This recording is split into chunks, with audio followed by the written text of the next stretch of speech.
నమస్తే welcome to YR TV నేను రంజిత్. తెలంగాణ రాష్ట్ర వ్యాప్తంగా కారు జోరు కొనసాగుతుంది. ఎందుకు నేను ఈ మాట చెప్తున్నానంటే అధికార పార్టీకి సంబంధించిన ముఖ్యమంత్రి పలానా కార్యక్రమానికి వస్తున్నారు, పలానా ప్రోగ్రాంకి వస్తున్నప్పుడు బ్రేకింగులు, లైవ్లు, దాంతోపాటు ఏ టీవీ ఆన్ చేసినా అదే కనబడుతుంది. కానీ అదేందో నాకు అర్థం కాని విషయం ఏంటంటే తెలంగాణ రాష్ట్రానికి సంబంధించిన మాజీ ముఖ్యమంత్రి కల్వకుంట్ల చంద్రశేఖరరావు గారు ఎక్కడున్నా అదొక బ్రేకింగ్ అవుతుంది. ఆయనకున్న క్రేజ్ అలాంటిది. ఎందుకంటే ఈరోజు తెలంగాణ భవన్కు ఆయన వస్తున్న సందర్భంలో ఈ ఒక్క ఫోటో ఎర్రవల్లి నివాసం నుంచి హైదరాబాద్కు బయలుదేరిన బీఆర్ఎస్ అధినేత కేసీఆర్ పార్టీ ఆవిర్భావ దినోత్సవం సందర్భంగా మరి కాసేపట్లో తెలంగాణ భవన్లో ప్రారంభం కానున్న రజతోత్సవ వేడుకల ముగింపు వేడుకలలో పాల్గొనేందుకు కేసీఆర్ బయలుదేరినారు. అయితే కేసీఆర్ బయలుదేరిన తర్వాత ఈ వీడియో చూడరి, ఈ ఒక్క వీడియో తెలంగాణ రాష్ట్రాన్ని మొత్తం షేక్ చేసేస్తుంది. ఎందుకంటే కేసీఆర్కు సంబంధించి ఎర్రవెల్లి నుండి ఎంట్రీ నందినగర్ దాకా వచ్చినాక నందినగర్ నుండి తెలంగాణ భవన్ అనగానే మొత్తం వార్త అంతే తిరుగుతుంది. అంటే నేనేమంటున్నానంటే ఇప్పటి వరకు డజన్ పార్టీలు పుట్టుకొచ్చినాయి కదా, ఇంకా డజన్ పుట్టుకొచ్చినా కూడా కేసీఆర్కు సంబంధించిన క్రేజ్ను, ఆయన గ్రేస్ను, ఆయన స్పీచ్ను, ఆయన పార్టీ నాయకత్వాన్ని వాటన్నింటిని కూడా ఎవ్వరు ఆపలేరు. నేను మళ్ళా చెప్తున్నా కదా. ఎందుకంటే కేసీఆర్ అంటే అదొక ప్రజలకు దగ్గరగా ఉన్న ఒక బంధం అది ఎందుకంటే ప్రతి ఇంటికి పెద్ద కొడుకు అంటారు కదా.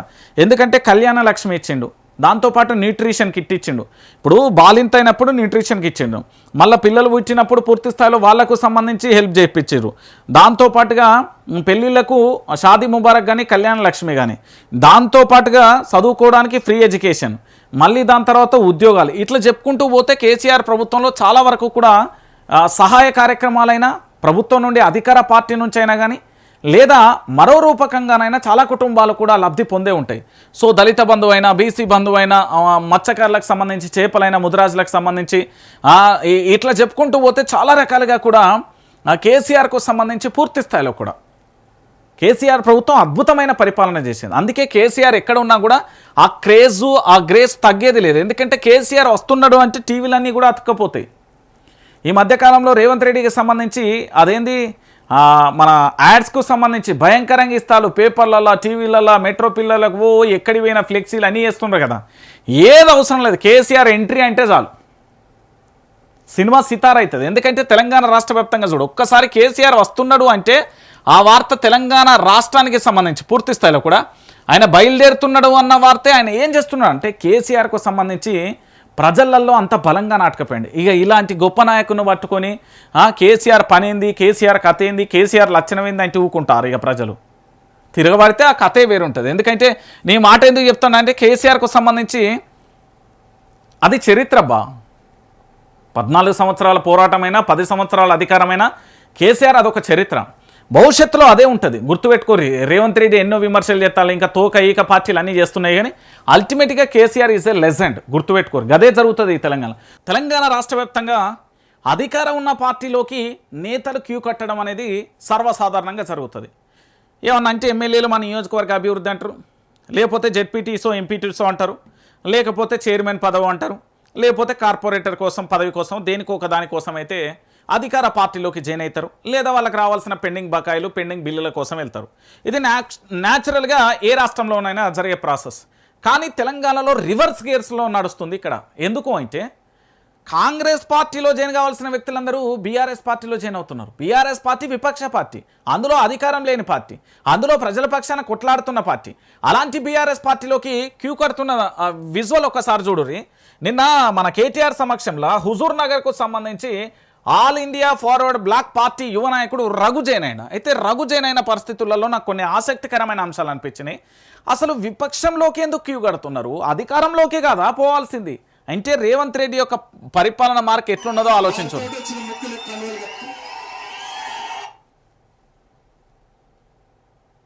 ఎందుకంటే నేను పూర్తి స్థాయిలో కూడా నేను చూసిన తర్వాత నాకు ఇంత ఆశ్చర్యం వేసింది. రాష్ట్రంలో పూర్తి స్థాయిలో కూడా అయ్యో ఒక్క నిమిషం వస్తున్నా. సో పూర్తి స్థాయిలో మీరు అందరూ కూడా ఆలోచించుర్రి.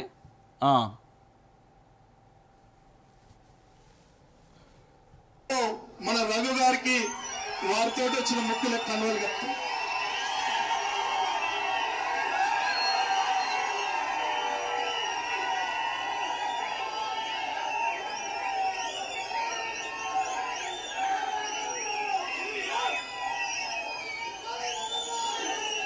వారితో పాటు ఇంకో 10-15 మంది ముఖ్య నాయకులు ఉన్నారు. సో చూసిర్రా అసలు విపక్షంలోకి గిరా గిరా గిరా గిరామని ఎట్లా వస్తుర్రు? నిజంగా అధికార పార్టీలోకి పోవాలి. మనం ఏదన్నా అనుకున్నాం, బాజాప్తగా మాట్లాడుకుందాం, దీంట్లో ఇంకా ఆలోచించాల్సిన విషయమే లేదు. కానీ విపక్షంలోకి క్యూ కడుతున్న నాయకులను చూస్తే నాకు అద్భుతం అనిపిస్తుంది అసలు. అంటే ప్రజల పక్షాన ప్రజల కోసం పోరాటం చేయడానికి అధికార పార్టీ తాయిలాలని కాదని, అధికార పార్టీ కండువ కాదని, అధికారాన్ని కాదని విపక్షంలోకి నేతలందరూ కూడా క్యూ కడుతున్న పరిస్థితి ఇది. తెలంగాణ రాష్ట్ర వ్యాప్తంగా చాలా విచిత్రం. ఏంది అంటే విపక్షంలోకి వస్తున్నారు అంటే అది బీఆర్ఎస్ పార్టీకి ఉన్న craze, BRS party Janata garage అని ఊరికే చెప్పలే. ఇగో గిసొంటి సమస్యల గిట్లా జైన్ అవుతున్నారు. అంటే పార్టీ మీద రోజు రోజుకు గ్రాఫ్ ఎట్లా పెరుగుతుంది, బీఆర్ఎస్ పార్టీ ఎట్లా ఎదుగుతుంది, బీఆర్ఎస్ పార్టీకి సంబంధించి ఏ విధంగా జరుగుతుంది అని చెప్పడానికి ఇది ఒక ఉదాహరణ. అయితే ఇదే సందర్భంలో కేటీఆర్ ఒక మాట మాట్లాడాను, నాకు జబర్దస్త్ నచ్చింది భయ్. అది ఒకసారి మీకు కూడా వినబెడదామని తీసుకొచ్చిన ముచ్చట. ఒకసారి మనను వదిలిపెట్టిపోయిన వాళ్ళు, ఆ ఎమ్మెల్యే గారు ఎవరైతే ఉండినో గతంలో వదిలిపెట్టిపోయినాడు, కనీసం సొంత ఊర్లో ఉన్న సర్పంచ్ గెలిపించుకోగలిగినాడా? అంటే పార్టీ నీడ నుండి పోతే ఏం జరుగుతుందో చెప్పడానికి ఇగో ఈ మీ హుజూర్ నగర్ మాజీ ఎమ్మెల్యేని గొప్ప ఉదాహరణ. ఈరోజు ఒక అనామకుడుగానే వచ్చినాడు, రేపు అనామకుడుగానే మిగిలిపోతారు తప్ప ఏమీ అయ్యేది లేదు. ఇది అంటే కేటీఆర్ మాట్లాడింది ఇంకొక మాట ఉన్నది. ఎవరైతే ఇవాళ కేసీఆర్ గారిని దూషించి ఏదో 4 మాటలు కేసీఆర్ గారిని పైశాచిక, ఎవరైతే ఇవాళ కేసీఆర్ గారిని దూషించి ఏదో 4 మాటలు కేసీఆర్ గారిని పైశాచికానందం పొందే ముఖ్యమంత్రి ఉన్నాడో పాపం ఆయనకు ఐడెంటిటీ క్రైసిస్ ఉన్నది. ఐడెంటిటీ క్రైసిస్ అంటే ఆంగ్లం ఎక్కువైపోయింది. ఐడెంటిటీ క్రైసిస్ అంటే తెలుగులో చెప్తే ఆయన ఎవడు దేక్తలేడు, ఎవడు గుర్తుపడతలేడు. నిన్నటికి నిన్న ఎక్కడో నిన్న ఇక్కడ శంషాబాద్ దగ్గర ఏదో రిబ్బన్ కటింగ్ ప్రోగ్రామ్ పోయి మనం తెచ్చిన కంపెనీ, మన టీ హబ్ లో పుట్టిన కంపెనీ అది. ఆ టీ హబ్ లో పుట్టిన కంపెనీ పెద్దగా అయింది, పెద్దగా అంతరిక్షంలోకి రాకెట్లు పంపుతున్నది. ఇక రిబ్బన్ కట్ చేయవా రేవంత్ రెడ్డిని నేను పిలిచినారు. మనం గట్టిని కడితే ఆయన పోయి రిబ్బన్ కట్ చేస్తున్నాడు, అంతే కదా, ఏముంది చేసింది ఇప్పటిదాకా. పిలిచినారు, పోయినాడు. సరే పోయినాడు, ఏదో పోజులు కొడుతూ అక్కడ నిలబడి ఇట్లా అట్లా పోజులు కొడుతున్నాడు. ఆఖరికి అక్కడ పిలిచే యాంకర్ అమ్మ ఉంటది కదా, ఆ అమ్మాయి ముఖ్యమంత్రి గారు అని చెప్పి శ్రీధర్ బాబు పేరు చెప్పింది తప్ప ఈయన మాత్రం గుర్తుపట్టాడు. ఇది మొదటిసారి కాదు, చివరిసారి, అంతకంటే కాదు. 2.5 ఏళ్ళు అయిపోయింది. యాంకర్లు గుర్తుపెట్టుకోవట్లేదు, యాక్టర్లు గుర్తుపెట్టుకోవట్లేదు, ఎవడు గుర్తుపెట్టుకోవట్లేదు ఆయన పేరు. ప్రజలైతే ఆయన పేరు తీస్తేనే బూతులో వర్షం కురిపిస్తున్నారు. నేను చెప్పట్లా, ఇది మీరు కావాలంటే ఆ యూట్యూబ్ లో సోషల్ మీడియాలో చూడొచ్చు. ఎవరన్నా పోయి ఆయన ఎవరు ఉండి ఆయన పేరేంది అనగానే ఆయన పేరు చెప్పకు, ముఖం తిప్పుకుంటున్నారు. విన్నారు కదా, ఇది రియాలిటీ. ఇది రియాలిటీ నేను చెప్పేది. ఎందుకంటే ఆ మధ్యకాలంలో యాక్టర్లకు సంబంధించి చూస్తాం, ఈ మధ్యకాలంలో యాంకర్లకు సంబంధించి చూస్తున్నాం. రేపు భవిష్యత్తులో కూడా ఇంకా చాలా మందిని చూడొచ్చు మనం ఇట్లానే. ఎందుకంటే రేవంత్ రెడ్డిని గుర్తుపట్టడం అనేది కష్టంగా మారిపోయింది. రేవంత్ రెడ్డికి సంబంధించి నిజంగా కూడా ఐడెంటిటీ మొత్తం కోల్పోతున్నాడు. ఒకప్పుడు 3 రంగుల జెండా పెట్టి సింహములే కదిలిన పాటలు వేసుకున్నాడు కదా, ఇప్పుడు గుర్తుపట్టన్రో అనే కాడికి అయిపోయింది కథ. తెలంగాణలో మంచి పరిపాలన చేస్తే శభాష్ అందరూ, గిట్లా అడ్డం పొడుగు పరిపాలన చేస్తే ఏముంటుంది తెలంగాణలో? ఒకసారి ఆలోచించాలి. తెలంగాణ సమాజానికి మొత్తం చెప్తున్నా, ఈరోజు బీఆర్ఎస్లోకి క్యూ కడుతున్నారండి. ఇది అసలు అద్భుతం. నిజంగా కూడా విపక్షంలోకి నేతలు రావడం అనేది సర్వసాధారణంగా చాలా గొప్ప విషయం. ఇది అంటే ప్రభుత్వ అధికారాన్ని కాదని ఎట్లా వస్తున్నారో ఒకసారి మీరు ఆలోచన. అందుకే చెప్పిన బీఆర్ఎస్ క్రేజ్ని తగ్గించడానికి ఎవరి వల్ల కాదు. బీఆర్ఎస్ ఎప్పుడూ ప్రజల పక్షం ఉంటుంది, ప్రజల కోసమే కొట్లాడుతుంది. రాష్ట్ర వ్యాప్తంగా రాష్ట్ర ముఖ్యమంత్రిగా సంబంధించిన వ్యాఖ్యలు చూస్తే కాస్త వివాదాస్పదంగా ఉంటాయి, వినడానికి కాస్త ఇబ్బందికరంగా కూడా ఉంటాయి. ఎందుకంటే అందులో వచ్చే యాస ప్రాస అన్ని బూతులే ఎక్కువ ఉంటాయి అనేది చాలా వరకు కూడా తెలంగాణ సమాజం చెప్తున్న ముచ్చట. దాంతోపాటు వాళ్ళ మంత్రులు చేస్తున్న వ్యాఖ్యలు కూడా కాస్త దూరం పెడితే బాగుంటుంది అనిపిస్తుంది. గట్లనే ఎమ్మెల్యేలు మాట్లాడినవి కూడా వింటే కొన్ని నవ్వాలన్నా ఏడవాలన్నా కూడా అర్థం కాని పరిస్థితి కనబడుతుంది. ఇగో ఈ పెద్ద ఆయన పేరు కాంగ్రెస్ ఎమ్మెల్యే మందల సామెల్, మొదటిసారి ఎమ్మెల్యే అనుకుంటా బహుశా నాకు తెలిసి. అయితే మరి రాజకీయం ఎన్ని సంవత్సరాలు ఏందో నాకు తెలియదు, కానీ ఒక మాట అయితే మాట్లాడిండు, అది మీకు వినబెట్టాలనుకున్నా. ఒకసారి వినుర్రి. రేవంత్ రెడ్డి గారు అతి తొందరలో జాతీయ లెవెల్లో లెజెండ్ అయ్యే అవకాశం ఉంది, గుర్తుపెట్టుకోండి మీరు. తెలంగాణ వదిలేసి జాతీయ స్థాయిలో లెజెండ్ అవుతారట ఎవరు? రేవంత్ రెడ్డి. తెలంగాణ రాష్ట్రం కాదు, జాతీయ స్థాయిలో లెజెండ్ అవుతాడట. తెలంగాణలో ఎవరు దేక్తలేరు, యాంకర్లే పేరు మర్చిపోతారు, ఐడెంటిటీ క్రైసిస్ ఉన్నది, గుర్తింపు లేదు, పరిపాలనా సౌలభ్యం లేదు, ప్రజలకన్నిటి కూడా వ్యతిరేక నిర్ణయాలు, జాతీయ స్థాయిలోకి మనకేం బాధ వచ్చింది? మీకేమైనా నొప్పి వచ్చింది? ఏం లేదు కదా, దగ్గరుండి సాగనంతాం మేము వచ్చి. చెప్పు, నమస్తే పెడదు చెప్పరాదన్న. జాతీయ లెవెల్లో భారతదేశానికి లెజెండ్ అయ్యే అవకాశం ఉంది. వాయమ్మో, అది మీరు తలకాయ బాదుకున్నా కూడా అది మీరు ఆపలేరు. మీరేమన్నా ఆపుతుర్రా? నువ్వేమన్నా ఆపుతున్నావా? ఎవరన్నా ఆపుతుర్రా? తలకే బాధకున్నా కూడా లెజెండ్ అయితే కమ్మనే చెప్తాను కదా మేమెందుకు ఆపుతాము? ఇక్కడ నుండి పోతాడంటే మంచిగా బంగారు పల్లెంలో సాగనంపుతాం మేము. తెలంగాణ నుంచి మంచిగా జాతీయ స్థాయిలో బొమ్మనుర్రి. మా తెలంగాణ రాష్ట్రానికి వచ్చిందంతా మొత్తం దాన్ని ఏమంటారు, మా భాషలో చెప్పాలంటే ఒక విముక్తి అంటాం మేము మా భాషలో. అన్నీ పోతాయి. లెజెండే గమ్మాను, జాతీయ స్థాయి గమ్మాను, భారతదేశం కాదు ప్రపంచవ్యాప్తంగా కాను. ఎవరు ఆపుతారు? నువ్వేమైనా ఆపుతాను అనే సీను? ఎవరు ఆపుతలేరు, పొమ్మనే చెప్తారు మా వాళ్ళు. లెజెండ్ కమ్మని రాదు, లెజెండ్ మార్పు పేరుతో వచ్చి ఇప్పుడు ఏది మేము వార్తలు చదివి మిమ్మల్ని ఏదో అధికారంలో కూకబెడితే లెజెండ్ అవుతాడు. ఎట్లా లెజెండ్ అవుతాడు?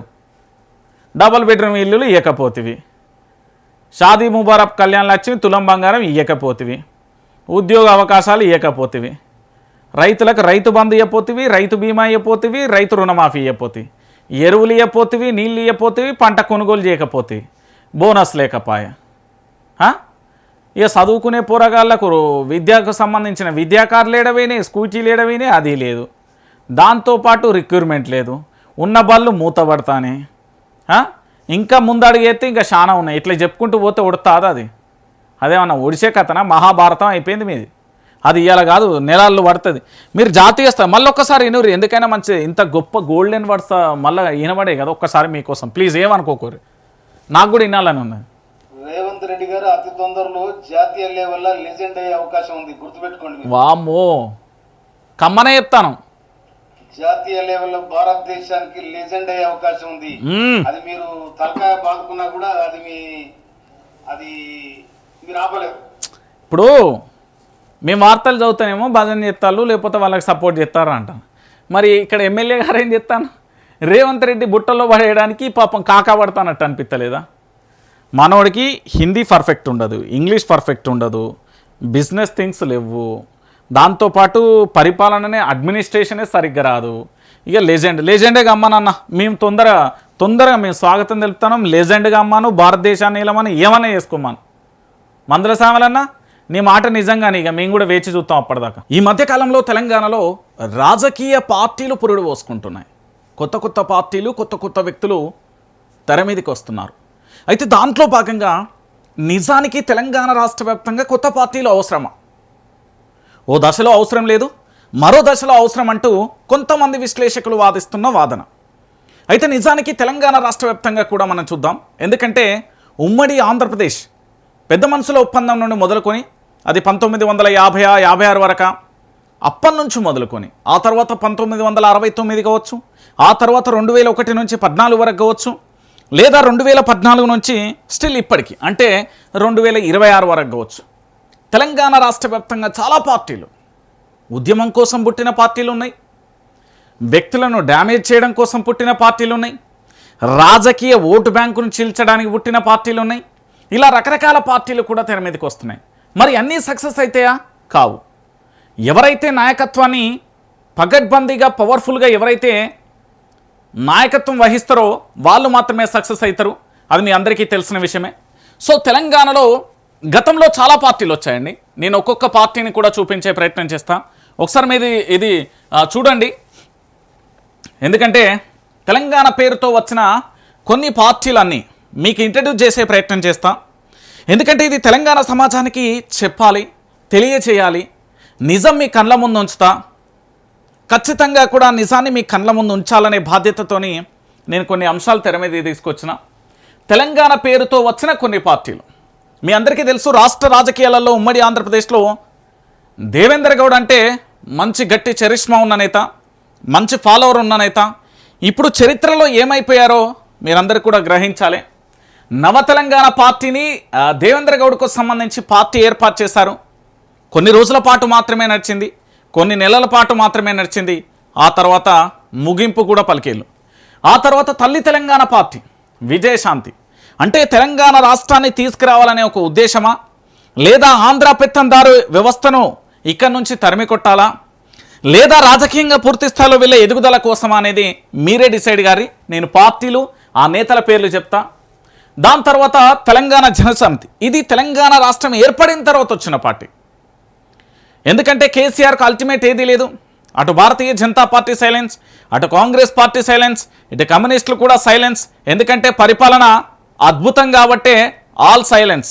సో ఇలాంటి సందర్భాలలో తన యొక్క ఎదుగుదల కోసం కావచ్చు, తన ఉనికిని చాటుకోవడం కోసం ఏర్పడిన పార్టీ తెలంగాణ జనసమితి.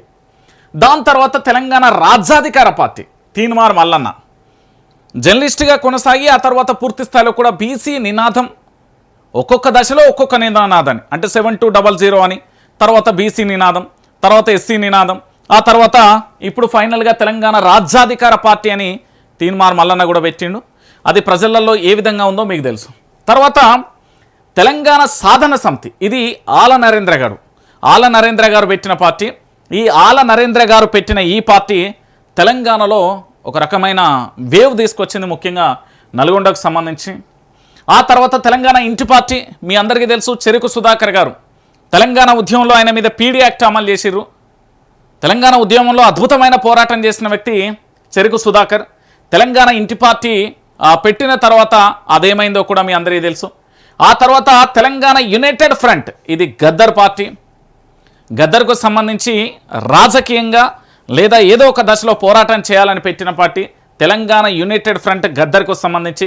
దాని తర్వాత తెలంగాణ నగర సమితి. ఇది నాగం జనార్దన్కు సంబంధించి పెట్టిన పార్టీ. మీ అందరికీ తెలియాల్సిన విషయం. ఇది నాగం జనార్దన్ పెట్టిలు. దాని తర్వాత తెలంగాణ రక్షణ సమితి డాక్టర్ రాజేశ్వరరావుకు సంబంధించి. దాని తర్వాత తెలంగాణ డెమోక్రటిక్ ఫ్రంట్. ఇది విమలక్క పార్టీకి సంబంధించి. అంటే పార్టీలు ఎలా పుట్టాయో చూడండి. ఆ తర్వాత వైఎస్ఆర్ తెలంగాణ పార్టీ. ఇది షర్మిల పార్టీ. తెలంగాణ రాష్ట్ర సేన. ఇది కవితకు సంబంధించిన పార్టీ. ఒకసారి ఇవన్నీ కూడా కేసీఆర్ మీద కోపంతో వచ్చిన పార్టీలు. ఇవన్నీ కల్వకుంట్ల చంద్రశేఖరరావు మీద కోపంతో వచ్చిన పార్టీలు. ఇవన్నీ ఒకటి నవ తెలంగాణ పార్టీ, ఒకటి రెండోది తల్లి తెలంగాణ పార్టీ, మూడోది తెలంగాణ జనసమితి, నాలుగోది తెలంగాణ రాజ్యాధికార పార్టీ, ఐదోది తెలంగాణ సాధన సమితి, ఆరోది తెలంగాణ ఇంటి పార్టీ, ఏడోది తెలంగాణ యునైటెడ్ ఫ్రంట్, ఎనిమిదోది తెలంగాణ నగర, దాంతోపాటు తొమ్మిదోది తెలంగాణ రక్షణ సమితి, పదోది తెలంగాణ డెమోక్రటిక్ ఫ్రంట్, 11 వచ్చేసి వైఎస్ఆర్ తెలంగాణ పార్టీ, దాని తర్వాత 12వది తెలంగాణ రాష్ట్ర సేన. అంటే డజన్ పార్టీలు తెలంగాణలో వచ్చినాయి. ఈ డజన్ పార్టీలకు సంబంధించి పూర్తి స్థాయిలో దేనికోసం, ఏ నినాదం కోసం పనిచేసేది వీళ్ళంతా? మీరు చరిత్రను ఎప్పుడూ కూడా మనం తుడిపివేయలేం. చరిత్ర సజీవమైన సాక్ష్యాలు. చరిత్రలో చాలా వరకు కూడా అన్నీ చాలా స్పష్టంగా కూడా కనబడతాయి. మరి ఇలాంటి పార్టీలు చాలా పుట్టుకొచ్చాయి కదా. ఆ పుట్టుకొచ్చిన పార్టీలకు సంబంధించిన ప్రాబల్యం ఏంటి? వాటి భవిష్యత్తు ఏంటి? వాటి గమ్యం ఏంటి?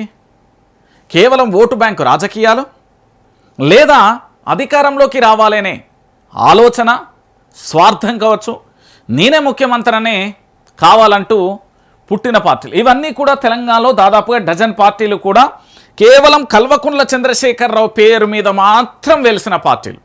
వీటి వల్ల తెలంగాణ రాష్ట్రానికి కానీ, కల్వకుంట్ల చంద్రశేఖరరావు కానీ, లేదా తెలంగాణ ప్రాంత ప్రజలకు ఏమన్నా లాభం జరిగిందా? ఓ అమ్మాయి ఇట్లా రామ్మ అంటే ఇట్లా వచ్చి ఏదో సినిమాలగాక అమ్మాయి ఇట్లా వచ్చి కనబడిపో అంటే పెళ్లి సూపులప్పుడు ఇట్లా బుర్రను వచ్చి వెళ్ళిపోతుంది కదా. సేమ్ గట్లనే అయిపోయినాయి ఈ పార్టీలన్నీ. లేకపోతే ఇంకా మన భాషలు చెప్పాలంటే గ్రామీణ ప్రాంతాలల్లో ఏంది చెరువుల కానో లేదా సముద్రాల కానో లేకపోతే నీళ్ళు ఎక్కువ ఉన్న చోట ఇట్లా ఏది రాయేస్తే బుడుగున మునుగుతుంది చూడు, గట్ల మునిగిపోయినాయి. సో నేనేమంటున్నానంటే కేసీఆర్ మీద కోపంతో పార్టీలు కాదు. ఈ డజన్ పార్టీలు కూడా వివిధ దశలలో కేసీఆర్కు అగనెస్ట్గా పెట్టిన పార్టీలు. కానీ ఉద్యమ పంద అయినా, ఉద్యమ ఆలోచన అయినా, ఉద్యమ ఎజెండా అయినా, ఉద్యమ భావమైనా, దాని సందర్భమైనా ప్రజలకు వివరించాలి. ఎస్, మా పార్టీ ఇది దీనికోసం పనిచేస్తుంది, దీని లక్ష్యం ఇది, దీని ఆశయం ఇది, నాకు ఎలాంటి స్వార్థం లేదు. ఇప్పుడు తెలంగాణ రాష్ట్ర సమితి ఉన్నది. కేవలం ప్రత్యేక తెలంగాణ రాష్ట్రం కోసం మాత్రమే పార్టీ ఏర్పడింది తప్ప మరే ఉద్దేశంతో ఎప్పుడూ పార్టీ అది నడవలే. మాకు ప్రత్యేక తెలంగాణ రాష్ట్రం వస్తే సాల్రబై అన్నాడు కేసీఆర్. ఎందుకంటే అప్పుడు రాష్ట్రపతిగా ఉన్నప్పుడు ప్రణబ్ ముఖర్జీ కానీ, లేకపోతే ఈ కాంగ్రెస్ పార్టీకి సంబంధించిన నేతలు కానీ, సెంట్రల్లో ఉన్న నేతలు కానీ, స్టేట్లో ఉన్న నేతలు కానీ అనేక మంది వివిధ సందర్భాలలో పూర్తి స్థాయిలో కూడా ఏంది అంటే కేసీఆర్ను ప్రలోభపెట్టే ప్రయత్నం చేసినప్పటికీ కూడా ఎక్కడ కూడా కేసీఆర్కు సంబంధించిన జెండా ఎజెండా నినాదం ఒకటే ఉండే, మా తెలంగాణ రావాలి, మా తెలంగాణ వస్తే చాలు, మా తెలంగాణ వస్తే మేము బాగుపడతాం గంతే. ఆ నినాదంతో ఏర్పడి ఆ ఉద్యమాన్ని ఎట్లా నిరసనలు చేసిలు, రాస్తోరోకో చేసిలు, వంట వార్పు చేసిలు, బంధు పెట్టిలు, దాని తర్వాత సబ్బండ వర్గాలను ఏకం చేసిలు, దాని తర్వాత మీటింగ్లు పెట్టిలు, గర్జనలు పెట్టిలు, సింహ గర్జనలు పెట్టిలు, దాని తర్వాత బంధువులు చేసిలు, ప్రశాంత బద, ఆఖరికి ఉరితాళ్లను కూడా ముద్దాడిలు, ఆఖరికి మన భాషలో చెప్పాలంటే పూర్తి స్థాయిలో కూడా ఎంతటికైనా అంటే ప్రాణం పోయినా పర్వాలేదని ప్రత్యేక తెలంగాణ రాష్ట్రం కోసం పనిచేసారు. సో ఈ డజన్ పార్టీలు తెలంగాణ రాష్ట్రానికి ఏ విధంగా ఉపయోగపడ్డాయి, భవిష్యత్తులో వచ్చే పార్టీలు కానీ ఉన్న పార్టీలు కానీ తెలంగాణ రాష్ట్రం కోసం ఏం చేస్తున్నాయని తెలంగాణ సమాజం కొంచెం డెప్త్గా ఆలోచించాలి. పార్టీ జెండా ఎజెండా ప్రజల పక్షం, అది ప్రజల సమస్యల మీద పోరాటం చేయాలి, ప్రజల కోసం పనిచేయాలి. ఈరోజు డిజిటల్ మీడియా చాలా ఫాస్ట్ ఉంది, అందరికీ తెలిసిన విషయమే. సో ఇట్లా 12 పార్టీలు కూడా మీరు అందరు చూసిళ్ళు. మరీ ముఖ్యంగానైతే తెలంగాణ రాష్ట్రం వచ్చిన తర్వాత ఏర్పడిన పార్టీలే 4 దాకున్నాయి. అంతమంది ఉద్యమంలో కేసీఆర్ని ఏదో రకంగా ఢీకొట్టాలని ఆంధ్ర పెత్తందారి వ్యవస్థ పెట్టించిన పార్టీలు మరో 1/2 డజన్ వరకు ఉంటాయి. అంటే కాబట్టి తెలంగాణ సమాజం చాలా క్లారిటీగా కూడా ఆలోచించండి. ఎవరైనా నేత ఒక పార్టీ పెడితే అది ఏ విధంగా పోతుంది, దాని ఆలోచన విధి విధానాన్ని కూడా మనందరం కూడా వేచి చూడాలి. సో ఈ డజన్ పార్టీలు అయిపోయినాయి, ఇప్పుడు కొత్తగా వచ్చిన పార్టీలు కానీ ఉన్న పార్టీలు కానీ ప్రజల కోసం ఏం చేస్తాయనేది మనం కూడా వేచి చూద్దాం. తెలంగాణ రాష్ట్ర వ్యాప్తంగా రాష్ట్ర ముఖ్యమంత్రికి సంబంధించిన పరిపాలనా వ్యవస్థ, ఆయన నిర్ణయాలు, ముఖ్యమంత్రి గారి ఆలోచన విధానం, రేవంత్ రెడ్డి ఏం చేస్తున్నాడో తెలంగాణ సమాజానికి ఎప్పటికప్పుడు చెప్పే ప్రయత్నం చేస్తున్నాం. అయితే ఇప్పుడు మళ్ళొక అంశం నేను చెప్పాల్సిన అవసరం లేదు, రాష్ట్రానికి సంబంధించిన నేతలందరూ కూడా మొత్తుకున్నారు. తెలంగాణ వ్యాప్తంగా ఉన్న సబ్బండ వర్గాలు కూడా ఒక గొంతుక నినాదమై పూర్తి స్థాయిలో స్పందించింది. అయితే ఇదే అంశానికి సంబంధించి శాసన మండలి చైర్మన్ గుత్తా సుఖేందర్ రెడ్డి గతంలో బీఆర్ఎస్లో ఉండి ఇప్పుడు కాంగ్రెస్ పార్టీ వేయండు, కాంగ్రెస్ పార్టీకి సంబంధించిన ఎమ్మెల్సీ. అయితే గుత్తా సుఖేందర్ రెడ్డి ఒక రకంగా చెప్పాలంటే రేవంత్ సర్కార్ మీద తిరుగుబాటు బాహుట అనొచ్చు, లేదా ప్రభుత్వ వైఫల్యాలను ఎత్తి చూపిండు, సొంత ప్రభుత్వం సక పనిచేస్తలేదని చెప్పిండు. మీకు నమ్మకం లేకపోతే ఈ వీడియో చూడు. ప్రభుత్వానికి కూడా విజ్ఞప్తి చేస్తా ఉన్నాను, సంపూర్ణంగా రైతు బంధు రాలేదు, రైతు భరోసా రాలేదని అసంతృప్తి రైతుల్లో ఉంది. ఏమని చెప్పిండు, మేము పూర్తి స్థాయిలో రైతు బంధు వేసినాం, మేము పూర్తి స్థాయిలో రైతు బీమా కూడా వేసినాం. అంటే రైతులకు సంబంధించిన పెట్టుబడి సాయం అనేది ఒకటి, అదొకటి, రుణమాఫీ, దాంతోపాటు బీమా, ఇవన్నీ చేస్తున్నాం, అద్భుతంగా చేస్తున్నాం అని చెప్పిండు. మళ్ళీ దాంతోపాటు 500 రూపాయల బోనస్ కూడా చేస్తా అన్నాడు. అతి లేదు గతి లేదని శాసన మండలికి సంబంధించిన కాంగ్రెస్ ఎమ్మెల్సీ గుత్తా సుఖేందర్ రెడ్డి చెప్తున్నాడు కదా. మరి దీని గురించి ఏం సమాధానం చెప్తారో ఒకసారి రాష్ట్ర ముఖ్యమంత్రి గారు, ఇది మీకే వినండి. ఒకవైపు మీరు సంవత్సరానికి ఒక పంటకు రైతు బోనస్ కూడా 2000 కోట్ల వరకు ఇస్తారు. ఈ మల్టిపుల్ వాటితోని ఆర్థిక భారం ప్రభుత్వం మీద పడతారు. కాబట్టి దీని మీద మీరు ఒక చర్య తీసుకొని ఏదో ఒకటి పూర్తిగా ఇచ్చేటట్టు ఏర్పాటు చేయాలి. ఏం చేస్తాడా అని కనతలి బువ పెట్టమంటే చిన్నమ్మకు చీరగొనిస్తా అన్నారట. ఎందుకంటే సామెతోటి ఉంటుంది, మీ అందరికి గుర్తుండి ఉండాలి. అరే రాష్ట్రంలో గత ప్రభుత్వానికి సంబంధించిన కేసీఆర్ పరిపాలన చేసినప్పుడు ఆయన ఉన్న పథకాలను అమలు చేయలేకపోయారు. ఇప్పుడు పెట్టుబడి సాయం కేసీఆర్ చేయలే, ఒక్కటే విడతల ధూమ్ ధామ్ తడాక అయిపోయింది. ఇవాళ వీళ్ళు రైతు పెట్టుబడి లేదు, రైతు రుణమాఫీ లేదు, బోనస్ లేదు, కొనుగోలు లేదు, యూరియా లేదు, కరెంటు లేదు, నీళ్లు లేదు. ఒక్కటా రెండా ఏ దిక్కు చూసినా ఒకటే అంశం, కన్నీళ్ల పర్యటన అవుతున్న పరిస్థితి ఉన్న తెలంగాణలో. ఇది గుత్తా సుఖేందర్ రెడ్డి గారు చెప్పి నేను ఒక రకంగా మెచ్చుకోవాలి. గుత్తా సుఖేందర్ రెడ్డి గారు శభాష్ అనుకోవచ్చు. ఎందుకంటే సొంత ప్రభుత్వం మీద విమర్శలు చేయడం అనేది అద్భుతం. అది ఎందుకంటే కాంగ్రెస్ పార్టీ ఎమ్మెల్సీ శాసనమండలి చైర్మన్ అయినప్పటికీ కూడా వారి హోదాలో ఉండి ప్రభుత్వాన్ని నిలదీసినందుకు మనం నిజంగా కూడా అప్రిషియేట్ చేయాలి. ఇదే అంశాన్ని తెలంగాణ రాష్ట్ర వ్యాప్తంగా ఉన్న యువత, తెలంగాణ రాష్ట్ర వ్యాప్తంగా ఉన్న రైతులు తమ తమ వాట్సాప్ స్టేటస్లు పెట్టినా, గ్రూపులలో పెట్టినా, ట్విట్టర్లలో పెట్టినా, ఫేస్బుక్లలో పెట్టినా, ఇన్స్టాగ్రామ్లో పెట్టినా, యూట్యూబ్లో పెట్టినా, ఏం చేసినా కూడా కేసులు అవుతాయి. కానీ రియాలిటీ ఎట్లున్నది అనేది వారి మాటలలోనే ఉన్నాం. ఏంది అంటే మీరు రుణమాఫీ సరిగ్గా చేయలే, పెట్టుబడి ఇస్తలేరట, బోనసు చక్కగా ఇస్తలేరట, దీని గురించి మీరు ఆలోచించండి ముఖ్యమంత్రి గారు, గిట్లనే చేస్తే ఎట్లుంటుంది అనేది డైరెక్ట్గానే అడుగుతున్నాడు. తెలంగాణ సమాజం మనం మళ్ళీ మళ్ళీ ఆలోచించాల్సిన విషయం ఏముంటుంది? ఈ రాష్ట్రంలో పూర్తి స్థాయిలో కూడా ఇబ్బంది పడుతున్న ప్రతి ఒక్కరి గురించి కూడా ఆలోచించాలి కదా మనం. రాష్ట్రంలో జరుగుతున్న పరిస్థితులు ఎట్లున్నాయి? మొక్కజొన్న కోసం ఎట్లా కొట్లాట అవుతుంది, కొనుగోలు చేయమని, ఏంది ఏం కథ మీరు అందరూ ఆల్రెడీ చూసే ఉంటారు. నేను మీకు మళ్ళొక్కసారి చూపెట్టే ప్రయత్నం చేస్తా. ఇక్కడ పూర్తి స్థాయిలో రాష్ట్రానికి సంబంధించిన పోలీస్ డిపార్ట్మెంట్కు సంబంధించిన వ్యక్తి, అంటే ఎవరైనా కానిస్టేబులే, ఏంది వాళ్ళు మాట్లాడుతుంటే వీడియో చిత్రీకరించి పూర్తి స్థాయిలో వాళ్ళని ఏదో పోలీస్ స్టేషన్కి పిలిపించి కేసులు పెట్టో ఇంకోటి ఇబ్బంది పాలు చేస్తా అంటే కుదరదు. ఇది ప్రత్యేక తెలంగాణ రాష్ట్రం, 4 కోట్ల మంది కష్టపడి తెచ్చుకున్న తెలంగాణ రాష్ట్రం. వాళ్ళు మొక్కజొన్న పంట 6 కాలం పండించి మార్కెట్కు తీసుకొస్తే దానికి కొనే దిక్కు దివానా లేదనేది వాళ్ళు అడుగుతున్న ప్రశ్న. మరి దానికి ఏమైనా సమాధానం ఉన్నది అంటే ఇప్పటి వరకు కూడా సమాధానం లేని పరిస్థితి కనబడతాను. వీళ్ళు ఏంది, రైతులు తిరగబడ్డారు. ఏంది అంటే దాదాపుగా నెల రోజులుగా పంట కొనుగోలు చేయడం లేదని నిరసనకు దిగితే రైతుల మీద కేసులు పెడతామని బెదిరిస్తారు. శబాష్, ఇది రేవంత్ మార్క్ ప్రభుత్వం. రేవంత్ ప్రభుత్వం, కాంగ్రెస్ వచ్చింది, మార్పు వచ్చింది అన్నాం కదా. ఇగో ఇది మన అద్భుతమైన మార్పు. ఇక ఈ మార్పు గురించి మనం ఏం మాట్లాడదాం? తెలంగాణ సమాజం మొత్తం కూడా ఆలోచించండి దయచేసి. ఎందుకంటే ఈరోజు కనీసం మొక్కజొన్న పంట కొనుగోలు చేయలేని దుస్థితి, దీనస్థితిలో తెలంగాణ ప్రభుత్వం ఉన్నది.